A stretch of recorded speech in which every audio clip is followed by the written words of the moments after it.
La notation scientifique. Pour faciliter l'écriture des grands nombres ou des nombres proches de 0, on utilise l'écriture scientifique. Ainsi, a fois 10 puissance p, avec a décimale tel que 1 inférieur ou égal à a inférieur à 10, et p un nombre entier relatif. Le facteur de 10 puissance p indique l'ordre de grandeur du nombre. On a les atomes de base, qui sont le carbone, symbole C et pastille noire, hydrogène, symbole H et pastille blanche, et oxygène, symbole O et pastille rouge. Un atome contient un noyau, et ce noyau contient des protons et des neutrons.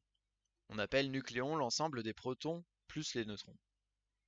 Ainsi, on a A, la masse atomique, ou le nombre de masses, qui sont les protons plus les neutrons, et Z, le numéro atomique, le nombre de protons. On notera que la première lettre d'un symbole chimique doit être écrite en capitale d'imprimerie, la deuxième, s'il y en a une, en minuscule. Pour acquérir une structure stable, un atome peut perdre un ou plusieurs électrons, 4 maximum. Il devient un ion positif appelé cation, X puissance n+.